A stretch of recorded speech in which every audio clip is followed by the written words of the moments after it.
Olá, uma boa noite para os irmãos e irmãs que estão nos assistindo online. E um bom dia, boa tarde ou boa noite para quem vai assistir a gravação. Grupo Espírita Paulo de Tarso. Estudo do Evangelho no Lar. Nas semanas anteriores, estudamos o capítulo 3 até o item 9. E hoje vamos dar continuidade aqui com a presença da Norma, da Vânia e do Hernandes, trazendo para nós todos os esclarecimentos para levarmos esse estudo tão importante para as nossas casas. E assim é que vamos começar o nosso estudo de hoje com uma prece dirigida, mentalizada ao Mestre Jesus. E hoje, especialmente, vamos pensar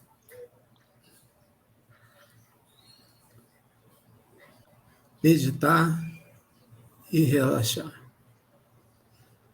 para que juntos possamos te dar graças, meu Pai, por esse momento, te dar graças, Senhor Jesus, por esse instante, pedirmos a orientação segura, serena, dos amigos e dos guias espirituais para o trabalho que ora começa. Que todos possam se sentir envolvidos. Todos aqueles que estão doentes, enfermos, em suas casas, em seus lares, precisando de uma palavra de conforto, de uma palavra de consolo, que as tuas vibrações, Senhor, possam chegar a todos, sem distinção, nesse momento. Que a tua luz brilhe e que a nossa luz possa brilhar também, sempre seguindo os rumos e os caminhos do teu Evangelho.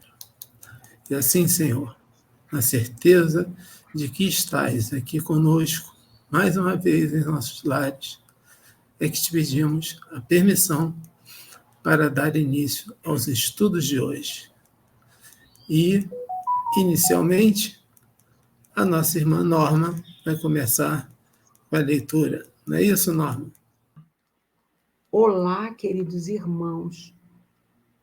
Como nosso irmão Paulo já havia dito, estamos hoje dando continuidade ao estudo do capítulo 3 do Evangelho segundo o Espiritismo, capítulo que tem por título Há muitas moradas na casa do meu Pai. Nós estamos nas instruções dos espíritos, mundos inferiores e mundos superiores, no item 10. Nesses mundos felizes, as relações de povo a povo, sempre amigáveis, jamais são perturbadas pela ambição de dominar seu vizinho, nem pela guerra que lhe é consequência. Não há nem senhores nem escravos, nem privilégios de nascimento, só a superioridade moral e inteligente estabelece a diferença das condições e dá a supremacia. A autoridade é sempre respeitada, porque não é dada senão a quem tem mérito, e se exerce sempre com justiça. O homem não procura se elevar acima do homem, mas acima de si mesmo, aperfeiçoando-se. Seu objetivo é chegar à classe dos espíritos puros. E esse desejo incessante não é um tormento, mas uma nobre ambição que o faz estudar com ardor para chegar a igualá-los. Todos os sentimentos ternos e elevados da natureza humana se encontram aumentados e purificados. Os ódios, os ciúmes mesquinhos, as baixas cobiças da inveja são ali desconhecidas. Um laço de amor e de fraternidade une todos os homens.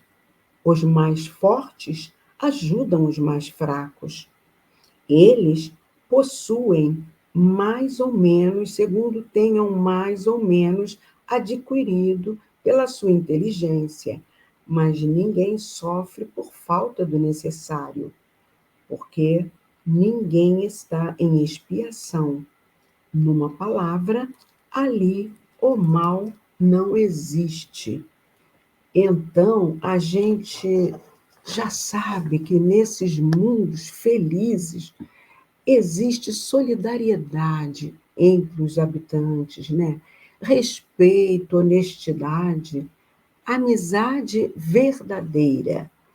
Esses mundos felizes são habitados por espíritos que já depuraram todos os seus maus pendores. O espírito só tem que progredir no bem quando chega a esse estágio, né? Sem mais ter que lutar contra o mal.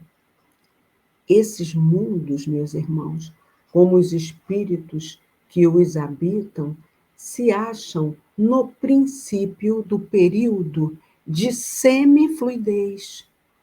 Aí começa a desmaterialização do corpo. Então, como nós podemos alcançar a condição de habitante desses mundos felizes? Nós tivemos, por misericórdia do nosso Pai Maior, o nosso guia e modelo, nosso Mestre Jesus, que aqui veio em missão, habitar entre nós, para que nos fosse transmitido, né, o roteiro para esse progresso depurativo, para que todos nós somos destinados com a reencarnação.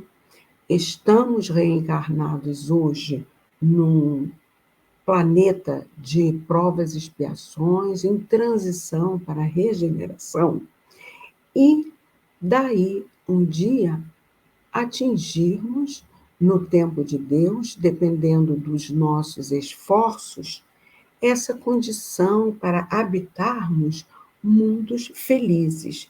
E o que precisamos, né, para fazer isso? É o nosso autoconhecimento para o nosso aperfeiçoamento. Precisamos amar ao próximo, mas quem é o mais próximo de nós? Somos nós mesmos. Então, se nós estivermos determinados a trilharmos as leis de Deus pelo caminho do bem, a gente vai olhar para si mesmo, fazer o nosso autoconhecimento para burilarmos as imperfeições que temos e assim irmos conquistando, degrau a degrau, a essa condição. Bom, quando nós desenvolvemos, então, essa noção de sociedade, ética, não é? A gente vai se preparando para mundos de regeneração e mundos felizes. Depende de quem? Principalmente de nós, dos nossos esforços, não é? Gandhi, ele tem uma frase que diz: faça aquilo que você gostaria que o mundo fosse.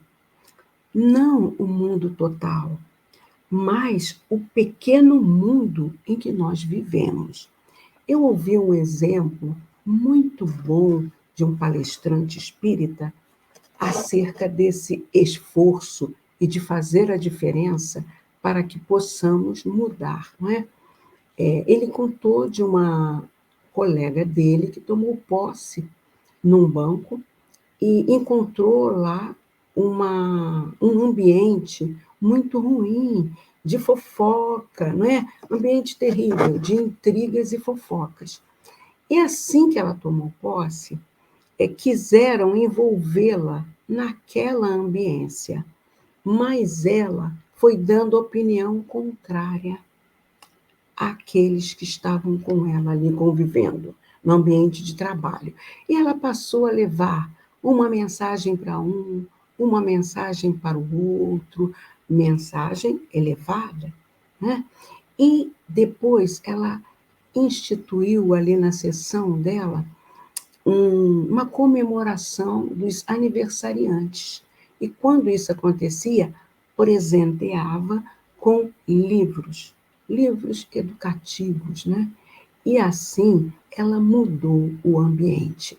É essa mudança que o mestre, que foi nosso guia e modelo, espera de nós, para que nós um dia possamos alçar voos, não é? Para esses outros mundos mais elevados, os de regeneração, os felizes, que nós estamos tratando hoje, e um dia chegarmos à condição de espíritos puros. Chico Xavier fez isso muito bem. E ele disse: eu sou feliz, fiz todos os meus deveres de casa. Eu vejo mais beleza olhando uma folha do que lendo uma poesia de Shakespeare. Então, a gente pode viver um mundo feliz aqui e agora, meus irmãos. Chico, morando aqui, no mundo de expiações e provas, ele intimamente morava num mundo feliz, porque ele já vivenciava o bem e o amor. E é para isso que nós caminhamos, para isso nós estamos reencarnados, que possamos fazer jus a essa oportunidade. Agora, vamos à nossa querida Vânia, né, com a leitura do item número 11. Olá, meus queridos, sejam todos bem-vindos. Eu sou a Vânia. Então, dando sequência à leitura, o item 11 vem nos trazer um alerta, ou mesmo um item para a nossa reflexão. No vosso mundo, precisais do mal para sentirdes o bem, da noite para admirardes a luz, da doença para apreciardes a saúde. Naqueles outros, não há necessidade desses contrastes, naqueles outros, nos mundos felizes. A eterna luz, a eterna beleza e a paz eterna da alma proporcionam eterna alegria, que não é perturbada nem pelas angústias da vida material, nem pelo contato dos maus que lá não têm acesso. Eis o que o espírito humano tem a maior dificuldade em compreender. Ele foi engenhoso para pintar os tormentos do inferno, mas nunca foi capaz de imaginar as alegrias do céu. Por quê? Porque, sendo inferior e só tendo experimentado dores e misérias, jamais entreviu as claridades celestes. Só pode falar do que conhece. Porém, à medida que se eleva e se depura, o horizonte se lhe dilata e ele compreende o bem que está diante de si, como compreendeu o mal que deixou para trás. O item 12. Entretanto, esses mundos afortunados não são mundos privilegiados, visto que Deus não é parcial com nenhum de seus filhos e dá a todos os mesmos direitos e as mesmas facilidades para chegarem a tais mundos. Faz que partam todos do mesmo ponto, e a nenhum dota melhor do que aos outros. Os primeiros postos são acessíveis a todos, cumprindo a ele conquistá-los pelo trabalho, alcançá-los o mais cedo possível, ou permanecer inativos durante séculos e séculos no lodaçal da humanidade. Resumo do ensino de todos os espíritos superiores. Então, nessa lição, esse item que eu falei para nós refletirmos, sobre em que condição nós vivemos, em qual mundo nos encontramos. E aí os espíritos afirmam e nos lembram que nós precisamos do mal para sentirmos o bem. Pode parecer contraditório, mas é um dos conflitos que ainda fazem parte da nossa condição evolutiva, do momento, do estágio em que nós nos encontramos. O mal é criação humana. Por que Deus permitiu? Para que nós aprendêssemos o bem, pensássemos o bem e praticássemos o bem. Nos outros mundos, ou seja, nos mundos felizes ou nos mundos superiores, não há necessidade desses contrastes mais. Por quê? Lá o mal não tem acesso, nos mundos felizes. Né? Então, a mensagem coloca que isso é algo difícil para nós humanos entendermos. Né? Quando a mensagem se refere a pintar os tormentos do inferno, está subentendido aí que se refere à obra do italiano Dante Alighieri, né? Chamada Divina Comédia, onde ele descreve, né, o inferno. E aí nós temos que pensar que por conta das condições em que vivemos, ainda envolvidos com as coisas do mundo material, com as sensações físicas, com os vícios, nós ainda nem sequer podemos imaginar as alegrias do céu. Né? Por quê? Porque nós estamos ainda vivendo as dificuldades, as dores, as misérias, né, da nossa condição evolutiva. E o planeta nos envolve para que nós, através do nosso esforço, da nossa perseverança, da nossa vontade firme, nós empreendamos a nossa transformação moral. É claro que, vindo acompanhada do progresso intelectual, é o ideal. E lembrar que, à medida em que nós vamos nos elevando, nos depurando, o que é depurar? É nos livrarmos de todas as falhas, de todas as imperfeições, de todos os erros. Né? À medida em que nós formos fazendo isso, né, os horizontes se ampliam e nós compreendemos que o bem é o caminho, que o bem está diante de nós. E o mal nós deixamos para trás. Então, esse deve ser o nosso objetivo em nossa existência, de nós buscarmos o nosso progresso moral e intelectual, para que nós possamos habitar mundos mais adiantados, recordando que fomos criados por Deus para chegarmos à perfeição. Um dia todos nós seremos espíritos puros, livres de qualquer mancha, livres de qualquer imperfeição, sem ter deixado nada para trás, sem ter resolvido as nossas pendências, nós não chegaremos a essa condição. Então, muitos pensam, mas vai demorar muito, é algo assim que eu não posso nem prever quando chegarei lá. Mas é certeza que nós chegaremos, meus caros. E vai depender de nós seguirmos sempre a linha reta, a linha do bem, ou de nós nos envolvermos e procurarmos atalhos, veredas e outras brechas. Porque em O Livro dos Espíritos, os espíritos da codificação nos lembram que nenhum de nós chega lá pulando etapas. Não tem como você furar fila, não tem como você pagar propina, não. O processo é gradual e sua velocidade depende unicamente de nós, dos nossos esforços e até dos nossos sacrifícios. para que vençamos as nossas limitações, as nossas imperfeições.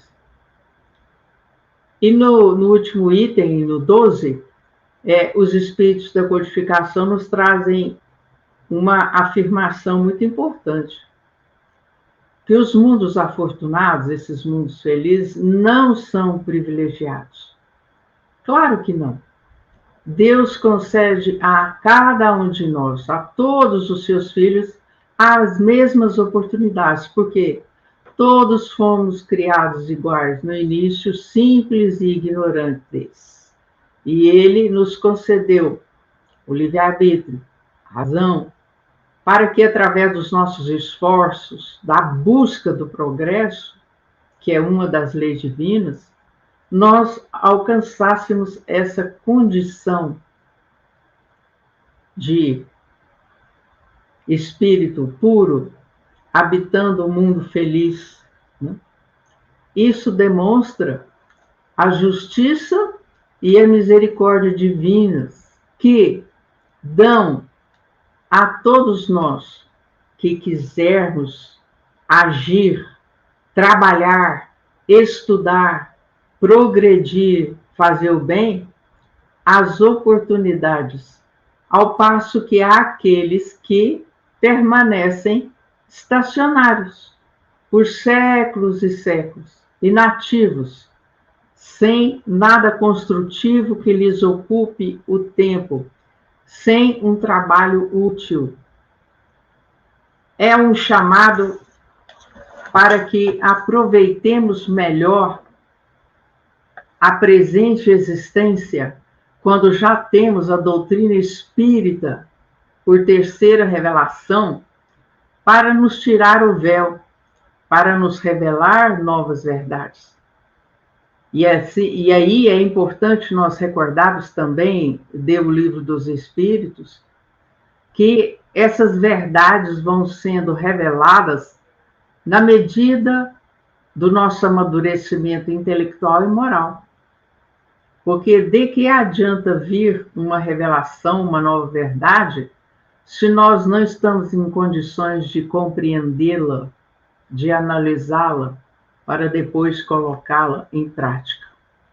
Então, não nos apressemos por conhecer verdades, porque as verdades que nos chegam, dadas nossas condições evolutivas, são verdades ainda muito relativas.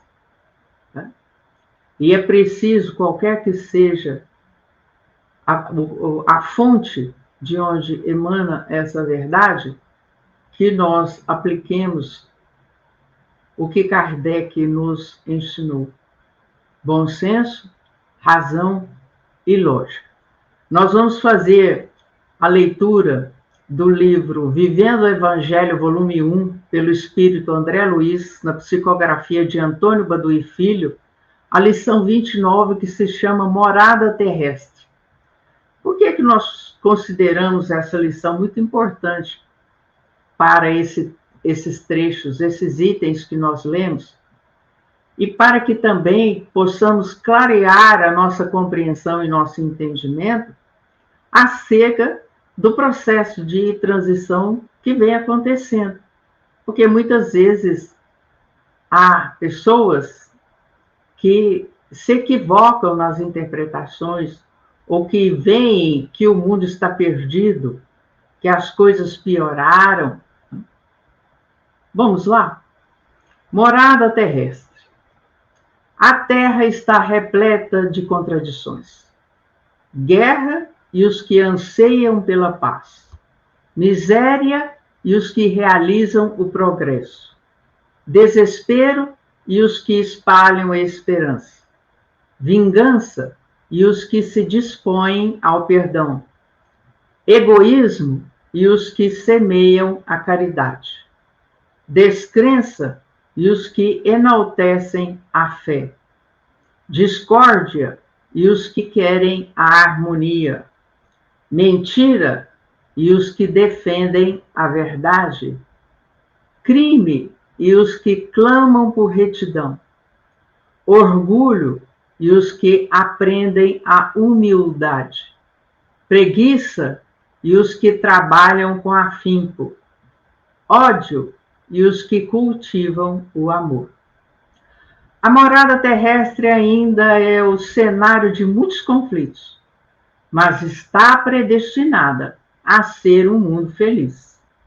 Desde que você comece, agora mesmo, a buscar as lições do bem e a fazer alguma coisa em favor da felicidade de todos. Um grande abraço, companheiros. Passo a palavra para o Paulo, que vai pedir a magnetização da água. E a gente vai pedir a magnetização da água após a leitura e os comentários da nossa irmã Vânia, que nos mostram, sobretudo, que a esperança é o nosso principal motor. E que também, um dia, chegaremos a ser um homem que não procura, um ser humano que não procura se elevar acima do outro, mas sim acima de si próprio, né? Reconhecendo as suas sombras e reconhecendo a luz que ele pode vir a ser.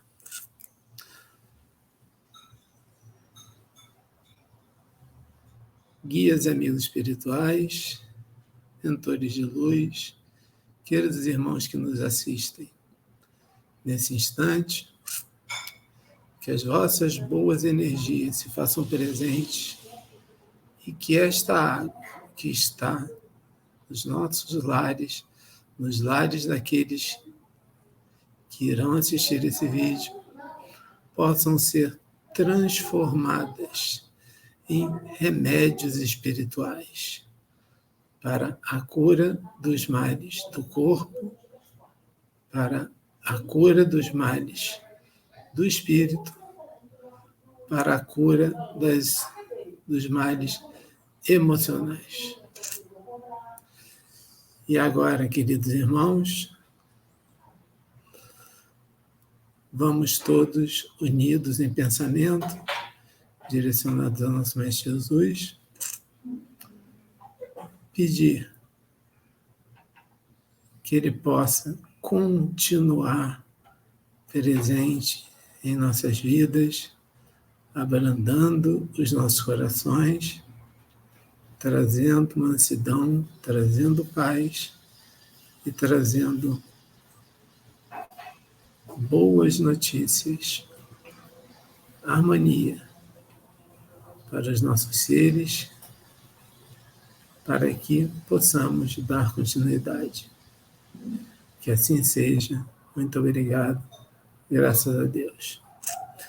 E agora o nosso irmão Hernandes vai nos dar uma explicação de como é que a gente faz, Hernandes, para levar esse estudo para as nossas casas, para os nossos lares, o Evangelho no lar.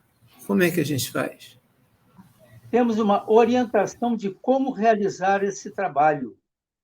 E precisamos também ter um conhecimento valorizado do que é isso, para que isto, a quem nos ligamos. Então, começando para dar curso à preparação.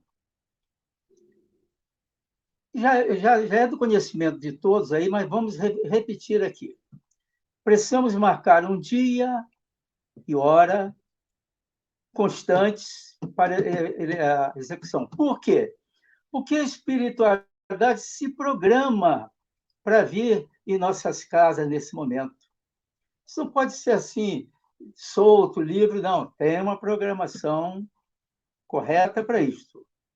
Uma vez estabelecido esse tempo, vamos ter agora a preparação técnica. Os livros que nos habilitarão, nos ajudarão a esses trabalhos. Como nós estamos na doutrina espírita e o Evangelho, então o livro Evangelho segundo o Espiritismo é um livro texto, um livro base. E uma série de livros complementares, tais como Nós e o Mundo Espiritual, Jesus no Lar. Se houver crianças e juventude, Tem um livro próprio também para que usemos, que as crianças poderão não entender a nossa linguagem de adultos. E vamos precisar também uma terceira situação, que é o conhecimento valorizado. Quando nós estivermos no culto, no Evangelho do Lar, nós não vamos estar aqui perdidos, tontos, não. Precisamos ter o conhecimento de tudo que esteja acontecendo com a participação dinâmica, ativa, de modo que o condutor do trabalho vai dar oportunidade a que todos se comuniquem, todos possam participar. Então, para a preparação, horário, o dia e hora, já mencionamos isso. Não pode mexer nisso, é fixo. Para mexer, tem que pedir uma comunicação prévia à espiritualidade. Os livros, nós temos que ter previamente essas lições escolhidas, tanto dos textos. Então, quando começar, já previamente já estudamos, para não haver aqui improvisos. Não há como. Com esta separação, esta preparação, nós podemos, então, entrar também agora a preparação tem uma água a ser fluidificada. O que é fluidificar? É receber uma energia espiritual que a transforma. Lembremos-nos, quando Jesus transformou água em vinho, guardadas as devidas proporções, nós somos aqui imitadores de Jesus para transformar uma água comum em remédio desta água que recebe os fluidos. Não somos nós que fazemos, não. É a espiritualidade, mas com a nossa participação. Isso posto com a água, com o recipiente da água, um parênteses. Um espírito elevado, uma vez falou comigo, a Márcia Soledade, que podíamos também ter uma água para a espiritualidade que depois vier às nossas casas, a espiritualidade receber a energia desta água. Mas isso é uma questão opcional. Assim posto, escolhendo os livros, nós iríamos agora para a parte prática, a execução dos trabalhos propriamente dito. Escolhidas as lições dos livros, nós vamos ter uma parte prática. O dirigente vai escolher uma pessoa para fazer a prece de abertura. Prece curta, breve, objetiva, não é coisa longa, não. Mas devemos nos dirigir a quem? Sempre a Deus, a Jesus, a Mãe Maria, mas não nos esqueçamos de incluir aí também o guia espiritual da família, que toda família tem um guia espiritual. Inclusive, ele participa normalmente desse trabalho. Se nós não fizermos um trabalho dessa natureza em casa, não digo que o guia não participe, não venha, mas ele vem com mais facilidade. E para que mais serve o culto? Apaziguamento familiar, limpeza magnética da casa, propiciar um ambiente de paz, de harmonia para todos os moradores e assim por diante. Parte prática. Uma prece de abertura rápida, objetiva. Vamos pegar lições agora dos livros, as lições já previamente escolhidas, por exemplo, aqui com Jesus no Lar. Faz-se uma leitura e um comentário breve disto. Quem comenta? O leitor ou outra pessoa que for designada, e qualquer pessoa pode pedir esclarecimento, participar ativamente. Não é só apenas, não. Agora, a lição básica, Evangelho segundo o Espiritismo, previamente escolhido, também. Mas trazendo para uma coisa prática, de aplicação prática, na vivência diária de todos nós, de cada um de nós, isso pode ser discutido. Uma falha que tenhamos tido, correção, uma elevação, alguém que tenha feito uma obra, ainda que pequena. Por exemplo, A pessoa na rua, um jovem, deu uma esmola para um carente, um mendigo, e isso pode ser colocado também como uma iniciação espiritual de amor desta pessoa. Agora, nós iríamos para a fluidificação da água. Um vaso, uma jarra com água de beber, certamente.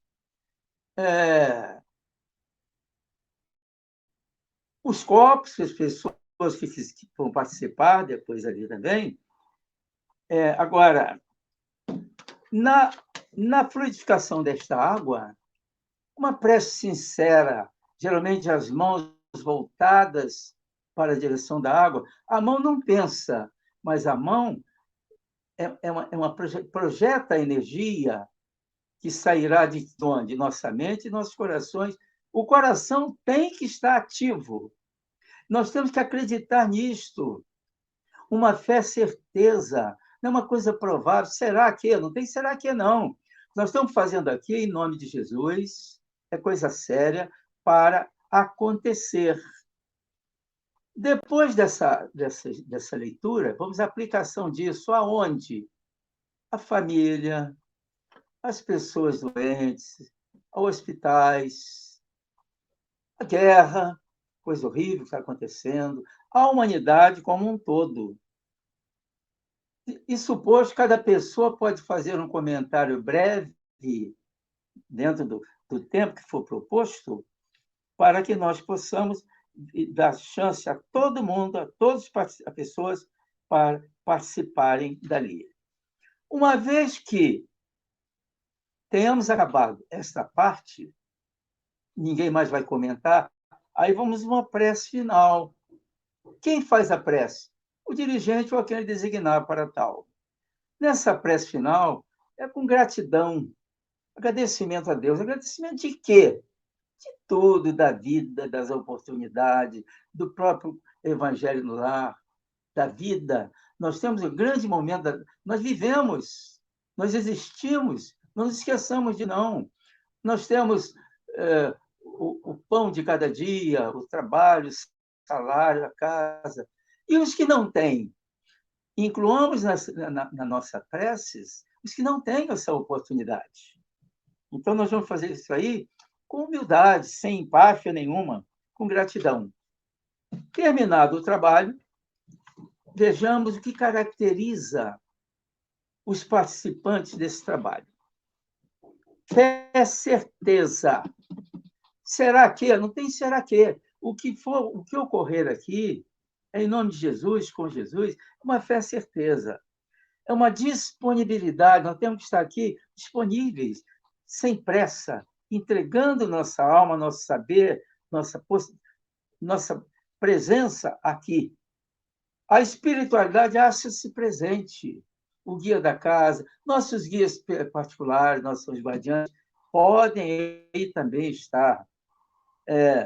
Então, trata-se aqui de um trabalho de real importância, esse trabalho no lar. Importância para o lar, para a paz familiar, para as vibrações que permitam os espíritos, guias espirituais ou os amigos espirituais virem a nossas casas quando necessário. Enfim, trata-se um trabalho como se fosse a pessoa que vai à igreja. É um trabalho projetado em casa em escala menor. A pessoa que vai ao centro não pode ir lá. O evangelho lá, tudo isso em miniatura. De modo que, quando nos propusermos a isto, temos que acreditar, temos que dar o nosso melhor e gratidão sempre a Deus, a Jesus, Mãe Maria, pela oportunidade do trabalho. No momento é só.